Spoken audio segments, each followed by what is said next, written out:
Welcome back to another edition of the 2021 MLB Power Rankings. I think it's week 7 already. We're a quarter of a way through the season, guys. And well, this season has been pretty interesting as we've seen some juggernauts not play very well, and we've seen some other teams playing under the radar, which is really good for baseball. But before we get into it, make sure to subscribe to watch these videos weekly, and leave me a like to show me that you guys are enjoying it. So let's go ahead and begin. Finally, after many weeks of chasing this spot, the White Sox are number 1 since April 17th. The White Sox have gone 19-7 and have the best run differential in the league, even without Eloy Jimenez and Luis Roberts. And with some slightly underperforming pieces, they still are the best team in the MLB. Now imagine if they could get their 2 players back and all their pieces going at the same time. This team's going to be amazing. And number 2, I have the Oakland A's. The A's are coming off 2 series wins against the Red Sox and the Twins. Since April 7th, they have one of the best run differentials in the league. However, for the season, they have the worst run differential in the league, since they did have that horrible start at the beginning of the season. So but just barely behind the Oakland A's, I have the Houston Astros. They did beat them earlier in the week, and they do have a 6-game winning streak going into tonight. But their starting pitching doesn't fully convince me. Their best starter is Zach Greinke, which is a shell of what he used to be. So I mean, they're probably gonna make a trade at the deadline or something, and then make another Justin Verlander 2.0 or something. So just be on the lookout for that.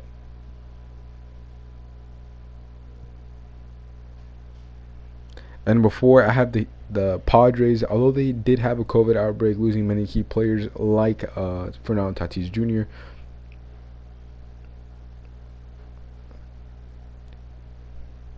They took a series away from the Rockies twice, and they swept the Cardinals. When the Cardinals are the best team in the NL Central, so that must mean something. And number 5, I have the Red Sox. Matt Barnes has been lights out of the bullpen, and the offense is still good, led by Rafael Devers and JD Martinez.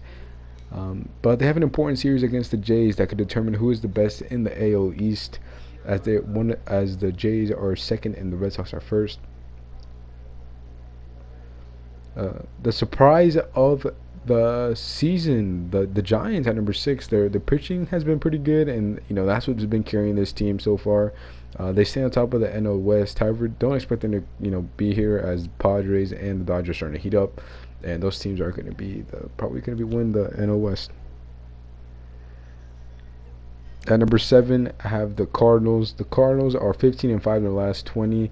However, they did get swept by the Padres, and they did give up a lot of walks. But Jack Flaherty has still been lights out to begin the season, and he's on pace to win 20 games, which is pretty crazy. At number 8, the Blue Jays. This team is fun to watch. I mean, Vladimir Guerrero Jr. is hitting like people were talking about he was going to hit. Bo Bichette is raking at the top of the lineup, and they're still missing George Springer. What?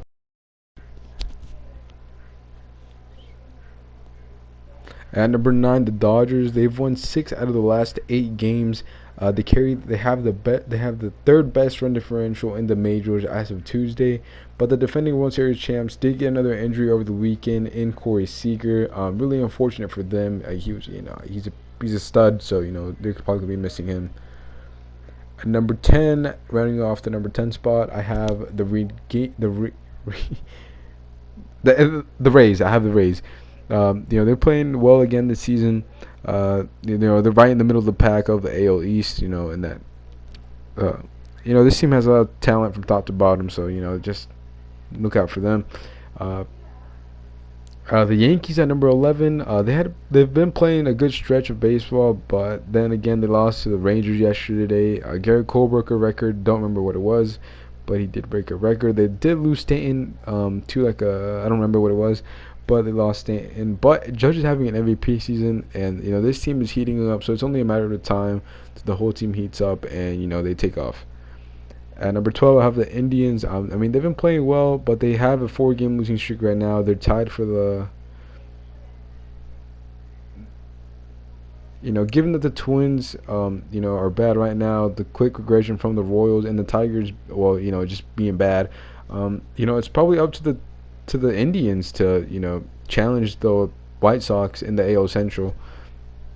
At number 13, have the Brewers. The Brewers have the best one-two punch in Corbin Bourne.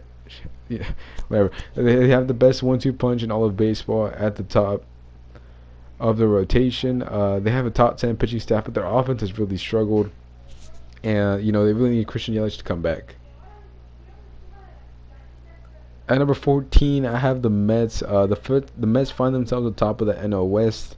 But, they have a crap ton of injuries. And they have scored the fewest runs in all of baseball. But their pitching, like always, is always great. I mean, they have Jacob deGrom, so what else do I have to say? At number 15, I have the Phillies. Like the Mets, they just have a lot of missing pieces and don't really have enough depth to make up for those pieces. So number 15 for them. At number 17, the Braves. I mean, the Braves find themselves below 500.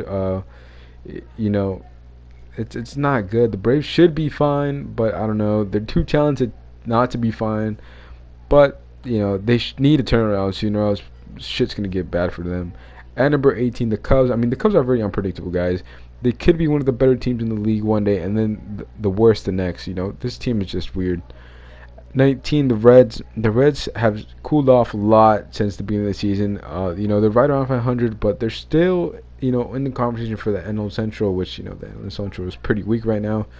At number 20, the Mariners. The Mariners have, been somewhat of a surprise to start the season. They've been playing above people's expectations, and they just cut off Jarred Kelenic. He hasn't been looking great so far, but, he's a rookie, and he's just adjusting to MLB pitching, so he should be fine as we go on.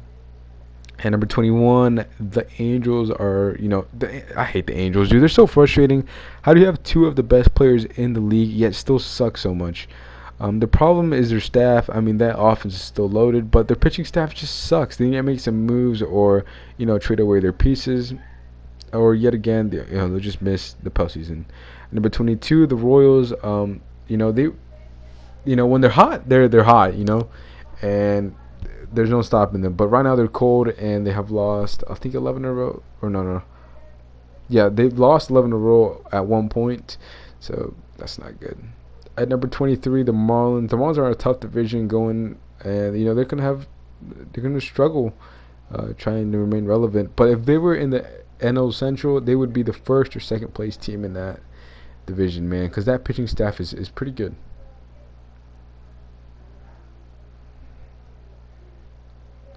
At number 24, the Nationals. I mean, the Nationals just lack depth like the Phillies and the Mets. I mean, if your name isn't Trey Turner, Juan Soto, Max Scherzer, or Steven Strasburg, you're kind of a nobody and you suck. So, that's it for the Nationals.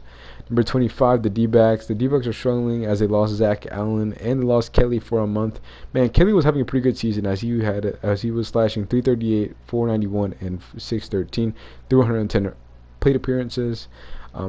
That's really unfortunate that he had to, go out due to injury. The Rangers went on a 6-game losing streak, but snapped it against the Yanks. That hurts as a Yankees fan. Yeah, yeah. I don't want to talk about this. 28, the Pirates. I think I just skipped over a team. I'm not sure. Yeah, I did. Yeah, 27, the Orioles. The pitcher. I mean, John Means is having a pretty good season. He has a 1.21 ERA, so that's good.